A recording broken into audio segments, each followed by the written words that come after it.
നമസ്കാരം.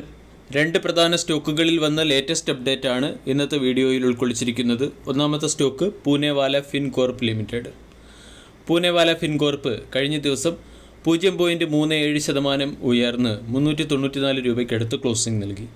30,000 കോടി രൂപയുടെ മാർക്കറ്റ് ക്യാപ്പുള്ള കമ്പനിയുടെ valuation 17.5, 52 week high 520. Poonawalla Fincorp കഴിഞ്ഞ ഒരു മാസം കൊണ്ട് 1% റിട്ടേൺ ആണ് നൽകിയത്. 520 രൂപയുടെ 52 വീക്ക് ഹൈയിൽ നിന്നും സ്റ്റോക്ക് കറക്ഷൻ ഫേസിലേക്ക് നീങ്ങുകയും അതിനുശേഷം സ്റ്റോക്കിൽ ഒരു ട്രെൻഡ് റിവേഴ്സൽ വരികയും ചെയ്തു.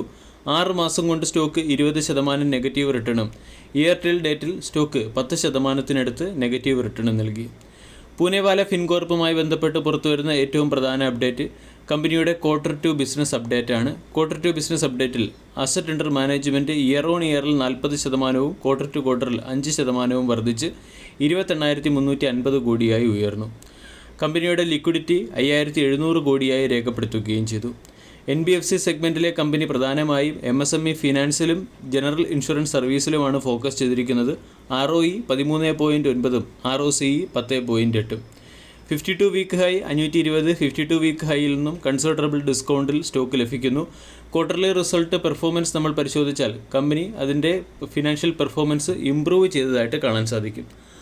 ROE 693 കോടിയിൽ നിന്നും കമ്പനിയുടെ റവന്യൂ ഇയർ ഓൺ ഇയറിൽ 693 കോടിയിൽ നിന്നും 978 കോടിയിലേക്ക് കമ്പനിക്ക് ഉയർത്താൻ സാധിച്ചു. നെറ്റ് പ്രോഫിറ്റ് 226 കോടിയിൽ നിന്നും 292 കോടിയിലേക്ക് കമ്പനി ഉയർത്തി. 3 വർഷത്തെ compounded sales growth 33%, profit growth 37%, ROE 10%. NBFC സെഗ്മെൻറ്റിലെ ഒരു കമ്പനിയാണ്. പ്രൊമോട്ടേഴ്സിന് 62% സ്റ്റേക്ക് ഹോൾഡിംഗ് ഉണ്ട്. FISൻ്റെ സ്റ്റേക്ക് ഹോൾഡിംഗ് റീസെൻ്റ്ലി 7.76% നിന്നും 7.85% ഉയർന്നിരുന്നു. DISൻ്റെ സ്റ്റേക്ക് ഹോൾഡിങ്ങും 5.8% നിന്നും 6.7% വർദ്ധിച്ചു. പബ്ലിക്കിന് 22% സ്റ്റേക്ക് ഹോൾഡിംഗ് ആണുള്ളത്. പൂനെവാല ഫിൻകോർപ്പ് എന്ന സ്റ്റോക്കിൽ 380 രൂപയുടെ സ്റ്റോപ്പ് ലോസ് മെയിൻറ്റെയിൻ ചെയ്തുകൊണ്ട് 425, 480 പോലുള്ള ടാർഗറ്റ് നമ്മൾക്ക് എയിം ചെയ്യാവുന്നതാണ്. സ്റ്റോക്ക് റീസെൻ്റ്ലി 380 ഒരു സപ്പോർട്ട് ഫോം ചെയ്തതിന് ശേഷം ഹയർ സൈഡിലേക്ക് നീങ്ങുന്നു. വീക്കിലി ക്യാൻഡിൽ പാറ്റേൺ നമ്മൾ പരിശോധിച്ചാലും ഒരു കറക്ഷൻ ഫേസിന് ശേഷം സ്റ്റോക്കിൽ ട്രെൻഡ് റിവേഴ്സൽ വന്നു. ട്രെൻഡ് റിവേഴ്സൽ റേഞ്ചിനെ സ്റ്റോക്ക് റീടെസ്റ്റ് ചെയ്യുകയാണ്. ഇവിടെ നിന്നും 380 എന്ന സ്റ്റോപ്പ് ലോസ് മെയിൻറ്റെയിൻ ചെയ്തുകൊണ്ട്, അല്ലെങ്കിൽ 375 രൂപയ്ക്കടുത്ത് സ്റ്റോപ്പ് ലോസ് മെയിൻറ്റെയിൻ ചെയ്തുകൊണ്ട് സ്റ്റോക്കിൽ പൊസിഷൻ എടുത്താൽ 450, 425 പോലുള്ള ടാർഗറ്റുകൾ എയിം ചെയ്യാം. രണ്ടാമത്തെ അപ്ഡേറ്റ് ജിയോ ഫിനാൻഷ്യൽ സർവീസ് ലിമിറ്റഡുമായി ബന്ധപ്പെട്ടത്. കഴിഞ്ഞ ട്രേഡിംഗ് സെഷനിൽ സ്റ്റോക്ക് 1.9% ഇടിഞ്ഞ് 338 രൂപയ്ക്കടുത്ത് ക്ലോസിംഗ് നൽകി. 2.15 ലക്ഷം കോടി രൂപയുടെ മാർക്കറ്റ് ക്യാപ്പുള്ള കമ്പനിയുടെ വാല്യൂഷൻ 136. 6 മാസം കൊണ്ട് സ്റ്റോക്ക് 10% നെഗറ്റീവ് റിട്ടേൺ നൽകി. കഴിഞ്ഞ ഒരു വർഷം കൊണ്ട് 50% റിട്ടേൺ ആണ് ജിയോ ഫിനാൻഷ്യൽ സർവീസ് നൽകിയത്. ജിയോ ഫിനാൻഷ്യൽ സർവീസും ബ്ലാക്ക് റോക്ക് ഫിനാൻഷ്യൽ മാനേജ്മെൻറ്റും തമ്മിലുള്ള ഒരു ജോയിൻറ്റ് വെഞ്ചർ കമ്പനിയായ ജിയോ ബ്ലാക്ക് റോക്ക് എന്ന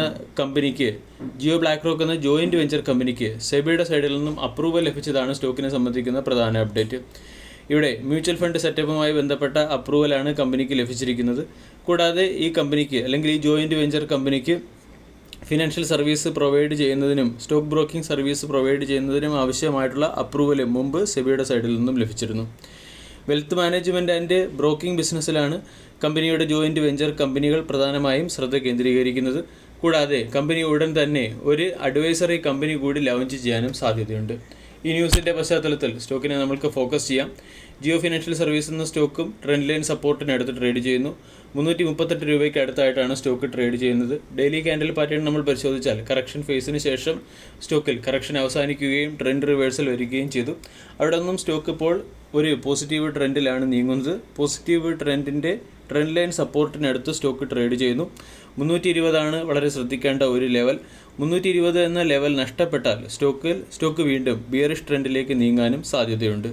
അതുകൊണ്ട് സപ്പോർട്ട് പ്രൈസിൽ ജിയോ ഫിനാൻഷ്യൽ സർവീസ് എന്ന സ്റ്റോക്കിനെ അക്യുമുലേറ്റ് ചെയ്യാൻ ശ്രമിക്കുന്നവർ 330, 320 തുടങ്ങിയ ലെവലുകൾ കൺസിഡർ ചെയ്യുക. വീഡിയോ എല്ലാവർക്കും ഇഷ്ടമായി എന്ന് വിശ്വസിക്കുന്നു. Thank you.